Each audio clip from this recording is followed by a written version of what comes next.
메리 크리스마스. 메리 크리스마스.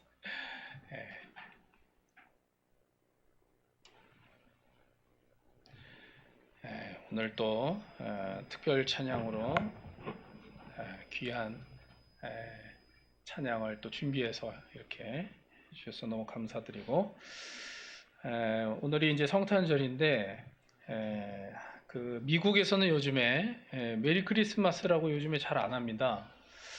홀리 해피데이라고 얘기합니다. 홀리 해피데이. 얼마 전에 그 BTS 무슨 영상을 봤는데 우리 집 애들이 하도 좋아해가지고 막 이렇게 보다 보니까 거기서도 홀리 해피데이 뭐 이렇게 얘기하더라고요. 그래서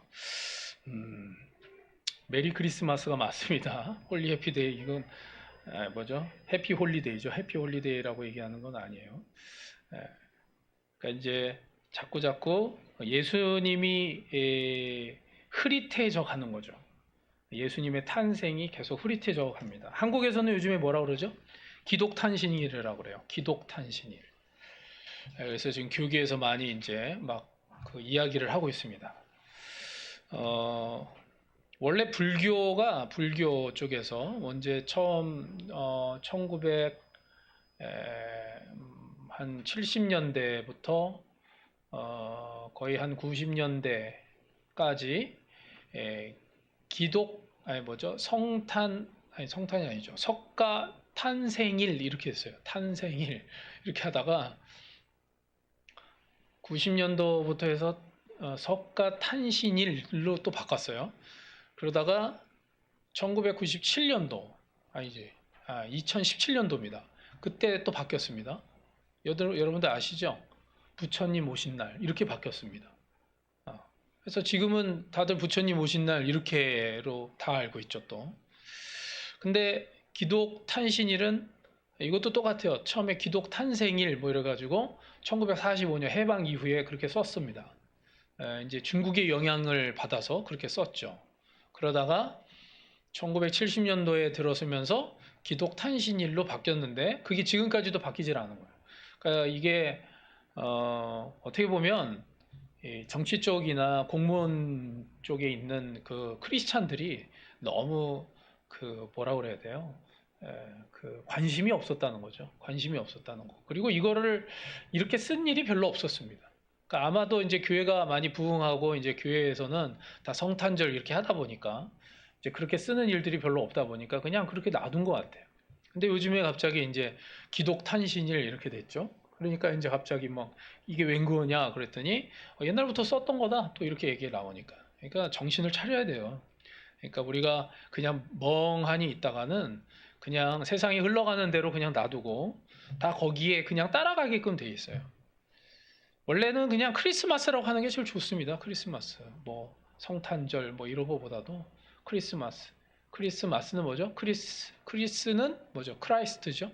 마스는 미사예요, 원래. 미사인데 그거는 이제 예배를 의미하는 거니까. 그러니까 예수님의 탄생을 즐거워하고 메리 기뻐하고 그리고 예배 드리는 날.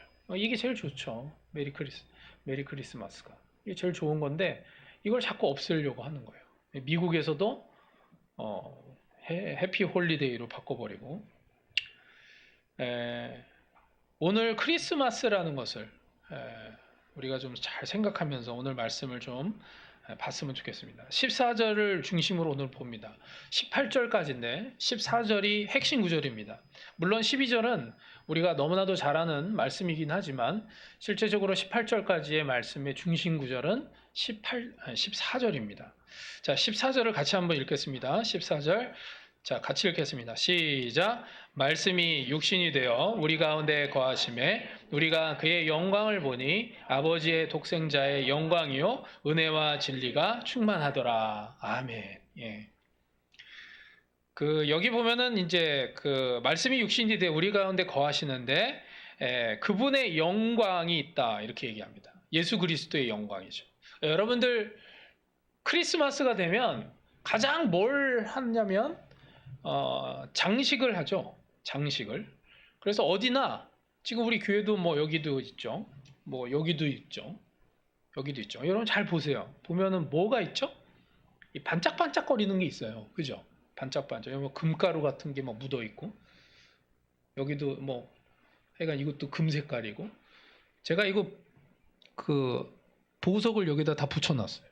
제가 베개숍에 가가지고 보석을 여기다 베개숍에 있는 싼 거. 근데 이게 의외로 비치질 않아가지고 있는지 없는지도 잘 모르시죠. 옛날에 붙여놓은 거예요. 옛날에. 근데 여러분들 그 뭐 나고야역 근처에 가면 거기 뿐만이 아니라 이 보면은 다 막 트리 같이 해놓고, 요즘에는 또 그 파란색 그 발광 다이오드 이걸 만들어내 가지고 다 파란색, 그래가지고 막 그 또 나무에다가 다 걸쳐서 반짝반짝하게 만들잖아요. 이게 뭔지 아세요? 이거 왜 그렇게 하는지 아세요? 하나님의 영광, 그러니까 예수님의 영광을 나타내기 위한 거예요. 반짝반짝거리는. 여러분들 그 동방 박사들이 갖고 왔을 때 뭘 갖고 왔죠? 황금과 그 다음에 유향과 모략이죠. 황금이 뭐예요? 황금. 반짝반짝거리는 거. 왕이라는 의미예요. 왕. 그죠?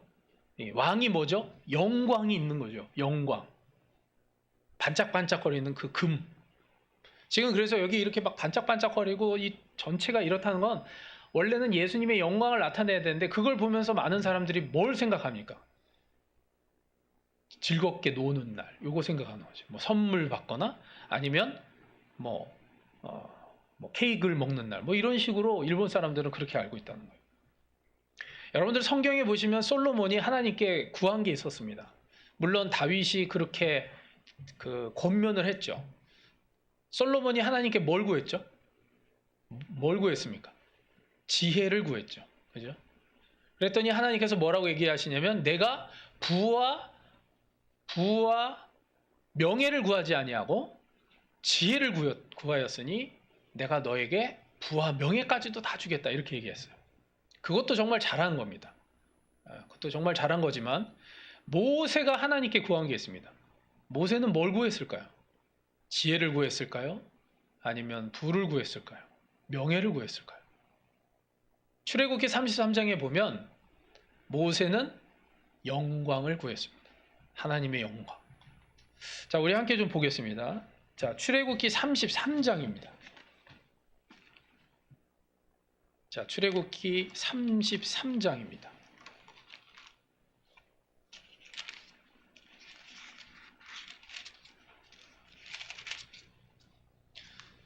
자, 1절에서부터 19절까지를 좀 읽겠습니다. 좀 길죠? 예. 자, 33장, 출애굽기 33장 1절에서 19절까지입니다. 한 절씩 교독하시겠습니다. 여호와께서 모세에게 이르시되, 너는 내가 애굽 땅에서 인도하여 낸 백성과 함께 여기를 떠나서 내가 아브라함과 이삭과 야곱에게 맹세하여 내 자손에게 주기로 한 그 땅으로 올라가라.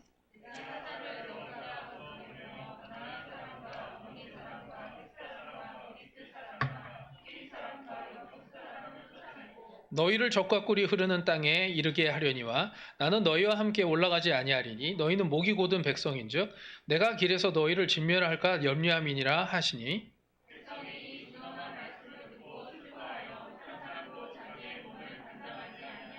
여호와께서 모세에게 이르시기를 이스라엘 자손에게 이르라. 너희는 목이 곧은 백성인즉 내가 한순간이라도 너희 가운데에 이르면 너희를 진멸하리니 너희는 장신구를 떼어내라. 그리하면 내가 너희에게 어떻게 할 것인지 정하겠노라 하셨음이라. 모세가 항상 장막을 취하여 진 밖에 쳐서 진과 멀리 떠나게 하고 회막이라 이름하니 여호와를 앙모하는 자는 다 진 바깥 회막으로 나아가며,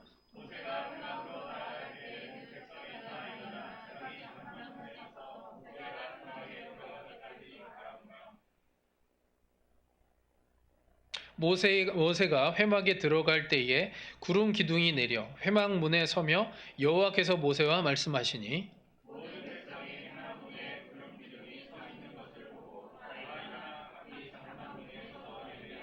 사람이 자기와 친구와 얘기함 같이 여호와께서는 모세와 대면하여 말씀하시며, 모세는 진으로 돌아오나 눈의 아들 젊은 수종자 여호수아는 회막을 떠나지 아니하리라.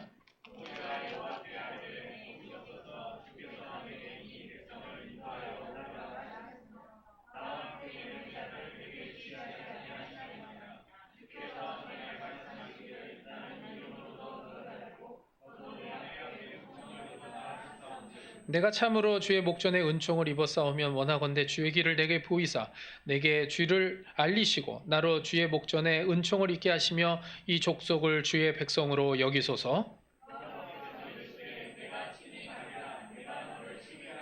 모세가 여호와께 아뢰되 주께서 친히 가지 아니하시려거든 우리를 이곳에서 올려 보내지 마옵소서.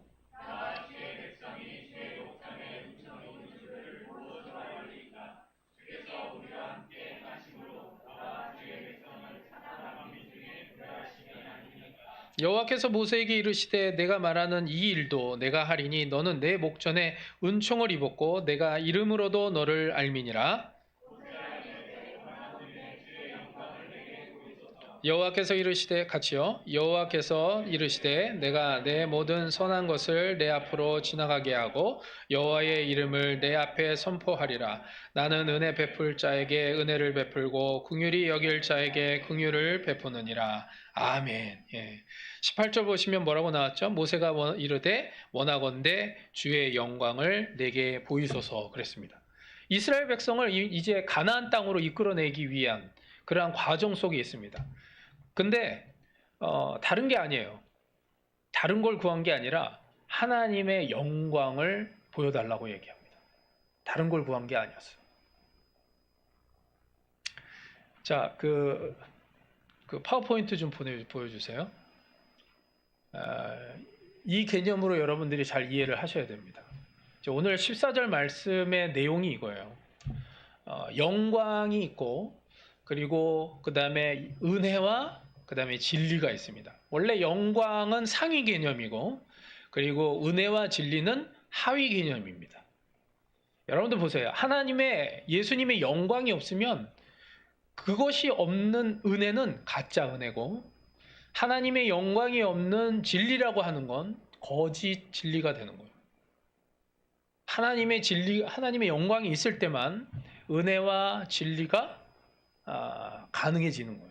그러니까 의미가 있게 되는 것입니다. 그래서 우리가요, 이것을 잘 생각해야 돼요. 하나님의 영광이 없으면요, 아무 의미가 없는 거예요. 지금 모세가 지금 영광을 보여달라고 얘기한 것은 하나님의 영광 없이는 이스라엘 백성들에게 은혜도 없을 뿐더러 그리고 그들이 나아가야 될 진리의 길조차 모르는 채, 깨닫지 못한 채 방황하는 민족이 될 수밖에 없다는 것을 이야기하고 있는 것입니다. 그래서 하나님의 영광을 보여달라고 이야기하는 겁니다. 하나님의 영광. 여러분들 예배 가운데 하나님의 영광이 없으면 이건 아무 의미가 없는 예배가 됩니다. 아무 의미가. 제가 헌금을 드릴 때마다 항상 그 감사 헌금의 뒤에 매번 적는 게 있어요. 예배 가운데 하나님의 영광을 나타내어 달라고 그렇게 기도 제목을 씁니다. 하나님의 영광이 없으면 예배는 의미가 없어요. 아무 의미 없습니다. 가인의 제사 그렇게 돼버리는 거예요. 자, 여러분들 이제 밑에 개념을 좀 살펴보겠습니다. 은혜와 진리인데 먼저 은혜입니다. 은혜는 왜 필요하냐? 죄의 문제와 그리고 의의 문제를 해결하기 위해서 필요한 것입니다. 은혜는 죄의 문제와 그리고 의의 문제를 해결하기 위해서 필요한 것입니다. 자, 말씀을 찾아보겠습니다. 에베소서 2장 8절 9절입니다. 자, 에베소서 2장 8절 9절입니다.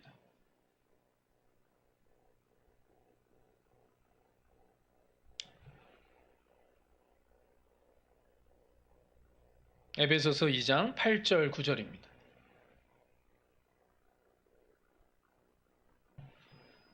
자, 함께 읽겠습니다. 에베소서 2장 8절 9절 시작. 너희는 그 은혜에 의하여 믿음으로 말미암아 구원을 받았으니 이것은 너희에게서 난 것이 아니요 하나님의 선물이라. 행위에서 난 것이 아니니 이는 누구든지 자랑하지 못하게 함이라. 아멘. 아멘. 여기 보면 뭐라고 되어 있죠? 은혜에 의하여 믿음으로 말미암아 구원을 받았으니. 그러니까 이 죄 문제는 뭐가 필요해요? 은혜가 필요하다는 거예요. 은혜가. 그래서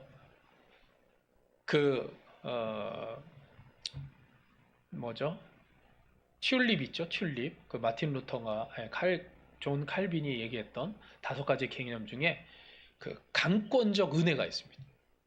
하나님의 그 은혜로 말미암아 이거는 우리의 어떤 힘이나 능력으로 할 수 없어요. 여기도 써 있죠. 행위에서 난 것이 아니니 그랬습니다. 우리의 행위, 어떤 노력으로 얻을 수 있는 게 아니에요. 하나님의 은혜로 어떻게 돼요? 우리가 구원을 받는다. 구원을. 죄에 대한 문제가 해결된다는 거예요. 할렐루야. 해결된다는 거예요. 자, 또 있습니다. 자, 이제 의에 대한 문제입니다. 로마서 3장 24절입니다. 로마서 3장 24절.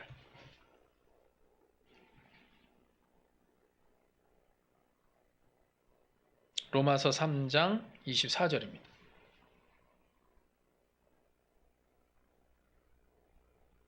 로마서 3장 24절. 자, 함께 읽겠습니다. 시작. 그리스도 예수 안에 있는 속량으로 말미암아 하나님의 은혜로 값없이 의롭다 하심을 얻은 자 되었느니라. 아멘. 여기서도 뭐라고 되어 있죠? 하나님의 은혜로 값없이 의롭다 하심을 얻은 자 되었다. 그렇게 되어 있죠. 하나님의 은혜. 그것으로 어떻게 돼요? 의롭다 함을 얻는다. 이것도 은혜예요. 여기서 의라고 하는 것은 무엇을 얘기한다고 제가 누누이 강조를 했죠? 이거는 우리의 의로움이 아닙니다. 뭐 justice, righteousness 그런 개념 아니라고 분명히 말씀드렸어요. 이거는 하나님과의 관계를 얘기하는 거예요. 하나님과 우리가 분리될 수밖에 없었던 그 죄의 문제, 이것을 해결해 주심으로 말미암아 의의 관계가 이루어졌다. 그것은 오직 하나님의 은혜로만 가능한 거예요. 하나님의 은혜로만. 우리들의 노력으로 할 수 있는 게 아닙니다. 자, 그래서 여기 그 은혜는 이제 그런 개념이에요. 그런 개념입니다. 자, 진리는 뭐냐? 진리는 아까 우리가 읽었던 출애굽기 33장에 나오는 얘기인데, 우리가 영광을 구하면 어떻게 돼요? 자연스럽게 이 진리의 그 진리 가운데 거하게 되고 진리의 길을 우리가 걸어갈 수 있게 된다는 거예요. 우리가 그래서 항상 어떻게 돼요? 이 진리의 길을 걸어가려면 우리는 하나님의 영광을 구해야 돼요. 그리고 하나님의 영광이 우리에게 임해야 됩니다. 여기 방금 전에 출애굽기 33장에서도 회막에 하나님의 영광이 임했을 때 모든 것이 그 이스라엘 백성들이 바른 길로 갈 수 있었어요. 그러나 영광이 임하지 않으면 어떻게 돼요? 계속 방황하는 인생 되는 거예요. 진리의 길로 나아갈 수 없어요. 이 영광이란 개념은요, 참 재밌는 게 하나님이 우리들에게 주셔야만 됩니다. 주시면 우리가 또 어떻게 하죠? 우리는 돌려드릴 수가 있어요. 이런 개념이에요. 근데 영광을 받아야만 돌려드리지, 영광이 없는데 우리가 하나님께 영광을 돌려드린다? 올려드린다? 이건 말이 안 되는 얘기예요. 할 수가 없습니다. 못해요, 그건. 그러니까 우리는 영광을 구해야 돼요. 하나님의 영광. 근데 문제는 뭐냐면 이 영광은 그러면 우리가 어떻게 우리 안에 거할 수 있도록 하느냐는 거예요. 문제는 거기에 있습니다. 그래서 이것은 다른 게 아닙니다. 영광과 은혜와 진리 가운데 이게 뭐 있죠? 신앙이 있습니다. 신앙. 이건 믿음이에요. 믿음을 얘기하는 겁니다. 믿음. 영광이 우리 안에 거하게 하려면 우리가 믿어야 된다는 거예요. 여러분들 요한복음을요 1장에서부터 21장까지 쭉 읽어보시면, 제가 어제 저녁에 다시 한번 또 통독을 했습니다. 저녁에 한번 1장부터 21장까지 쭉 읽으면서 봤는데, 읽어보시면 두 가지 단어가 계속 반복이 됩니다. 핵심 키워드가 있어요. 요한복음에.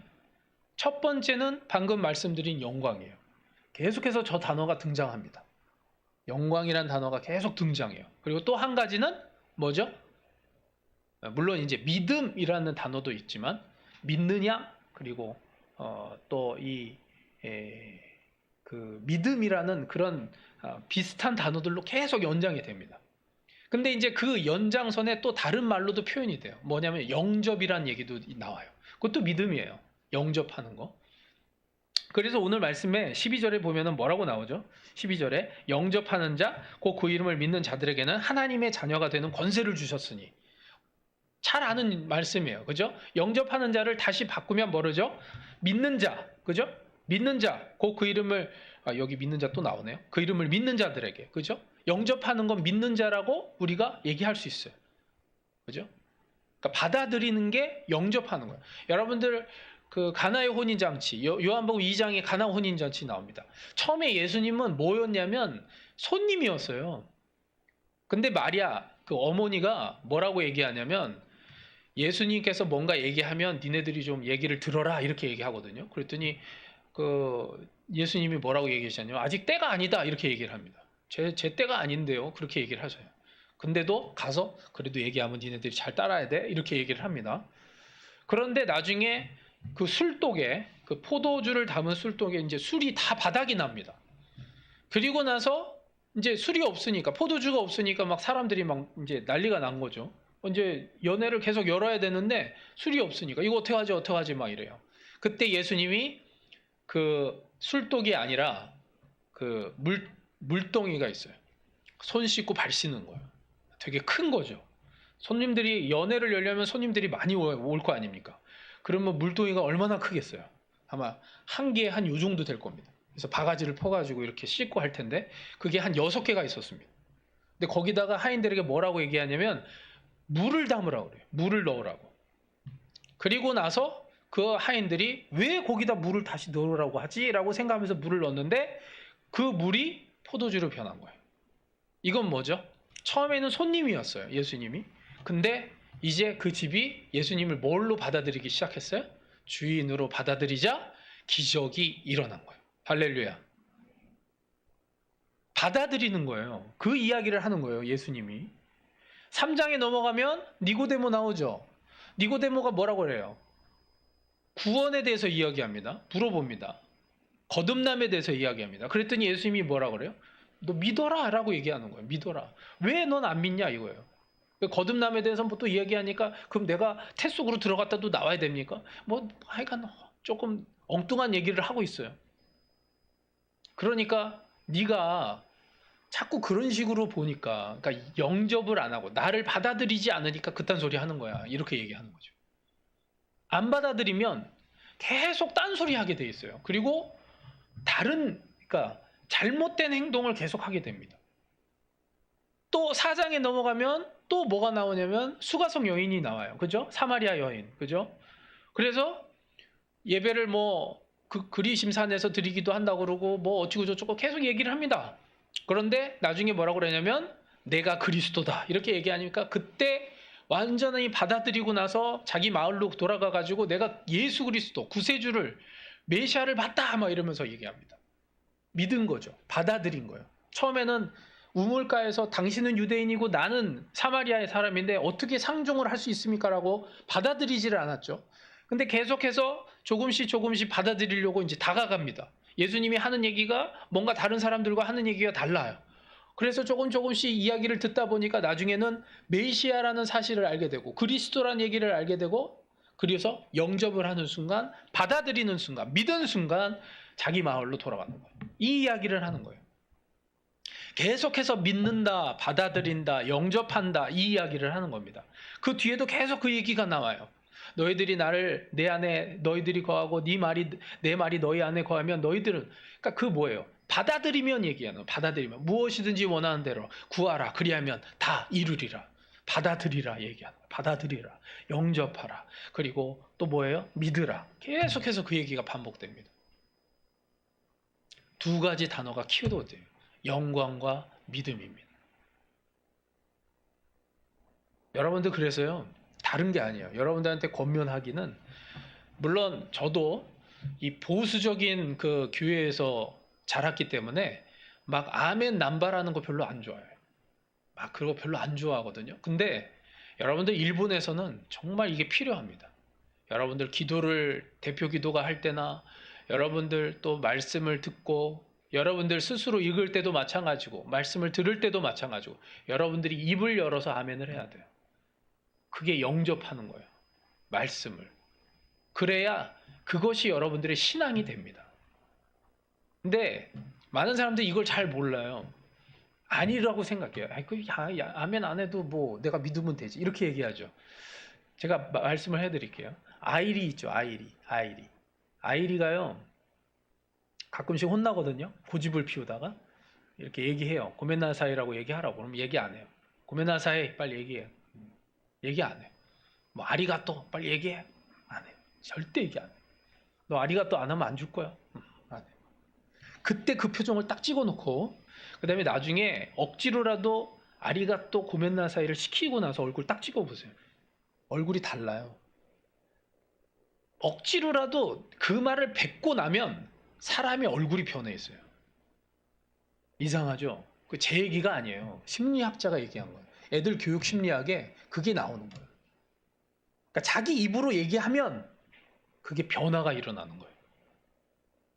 근데 안 하죠? 변화가 안 일어나요. 절대 안 일어나요. 그래서 뭐라 그래요? 입술로 고백하라 그래요. 입으로. 자기 입으로 고백을 하라 그래요. 그래서 그것을 통해서 영접을 하라고 그러는 거예요. 오전에 우리가 여기서 세례 문답 여기서 하고 그 다음에 입교도 했거든요. 아니 그냥 뭐 세례 줘도 되잖아요. 뭐하러 여기 서가지고 손을 들고서 그 얘기를 합니까? 그 믿습니까? 맹세합니까? 그 얘기를 뭐하러 하냐고요. 그거를. 근데 그게 본인에게 유익이 되는 거예요. 그게. 제 얘기는 아멘이란 거나 이걸 남발하지 말라는 거예요. 남발하라는 얘기가 아니에요. 그 얘기가 아니라 믿음을 자기 입술로서 확실하게 고백을 하라는 거예요. 입을 열어서 사람들 의식하지 말고. 이게 없으면 여러분들 신앙은요, 나중에 시간이 지나서 여러분들 그 신앙을 잘 잡고 있을 것 같습니까? 안 그래요. 불가능해요. 제가 말씀드리지만 불가능해요. 그러니까 생각대로 안 된다는 걸 여러분들이 아셔야 돼요. 그냥 순수하게 따르시면 그대로 여러분들이 됩니다. 다른 게 아니에요.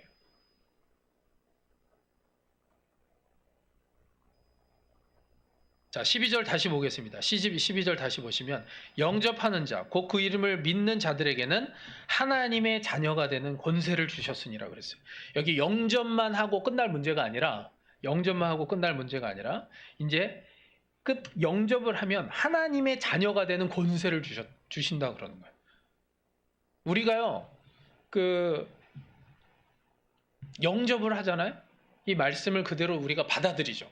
그러면 그걸 아멘으로 고백하고 그걸 받아들이죠. 그러면 우리가 하나님의 자녀로서 이 세상을 당당하게 살아가게 된다. 당당하게. 근데 그 아멘 안 하죠. 당당하게 못 살아가요. 아닐 것 같죠? 해보세요. 해보라고요. 왜냐하면 그래서 제가 사역자들 보고 다 그 얘기해요. 아멘 크게 하라고.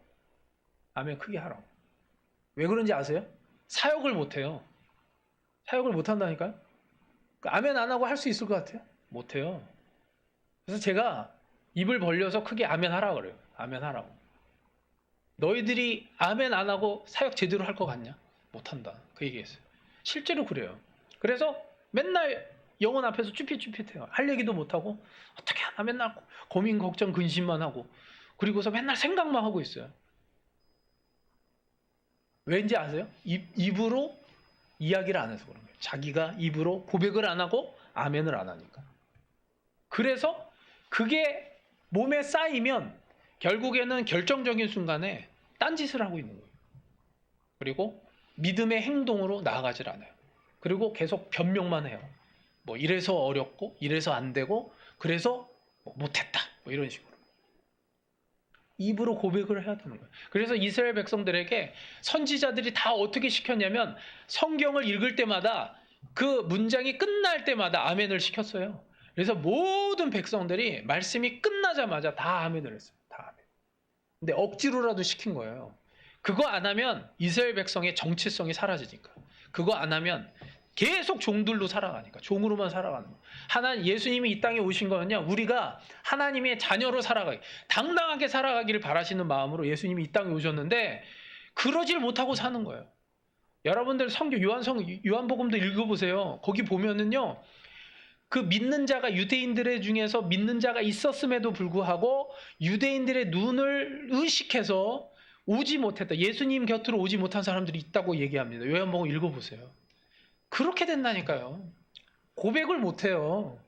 믿는다고 하는데 하여간 결정적인 순간에는 딴짓거리를 하고 있는 거예요. 그래서 믿는다고 말만 하지 실제적으로 그 행동이 없는 거죠. 이건 다 가짜예요. 물론 구원을 못 받는 건 아닙니다. 예수님을 믿으면 천국 갑니다. 그러나 정말 우리가 잘 생각해야 돼요. 우리가 하나님을 제대로 믿을 것이냐. 정말 여기에서 얘기하는, 예수님께서 얘기했죠. 회개하라, 천국이 가까이 왔느니라 그랬죠. 그 이야기는 뭐냐면 우리가 회개하고 받아들이잖아요. 그럼 이 땅에서부터 우리는 천국을 누리면서 천국으로 가는 건데, 그러지 못하면요, 이스라엘 1세대들 같이 계속해서 이 세상의 고통과 근심과 걱정과 고민 속에서 계속 그러고 살다가 겨우 어떻게 보면 그렇게 해서 구원받는 인생이 되는 거예요. 저도 그 차이를 모르겠어요. 정확하게 읽다 보니까 그렇게 해서 구원받은 사람하고 또 그렇게 잘 믿고 구원받은 사람의 차이가 얼마나 되는지, 물론 천국은 다 똑같으니까, 거기는 다 됐으니까. 그렇지만 실제로 거기 가면 그런 사람들이 차이가 어떻게 될지는 정확하게 모르겠어요. 성경은 무슨 상급이다 이렇게 얘기하지만 실제로요, 그것의 차이가 명확하게 나타나지는 않아요. 그러니까 잘은 모르겠어요. 가봐야 알죠. 가봐야 알겠지만, 그러나 성경에서 분명히 얘기하고 있는 것은 우리에게 사명지에서 사명자로 살라는 얘기예요. 가나안 땅에 들어가서 우리가 사명자답게 살아가라는 거거든요. 근데 거기 안 들어가겠다 이거죠. 이스라엘 백성 1세대들은 결국에 거기서 메뚜기 같이 생각해서 다 죽었어요. 근데 하나님께서 참 대단하신 게 뭐냐면, 그래도 그 이스라엘 백성들을 사랑하셔서 그래서 모세를 거기서 죽이신 거예요. 물론 모세가 잘못을 했죠. 근데 그건 빌미였죠.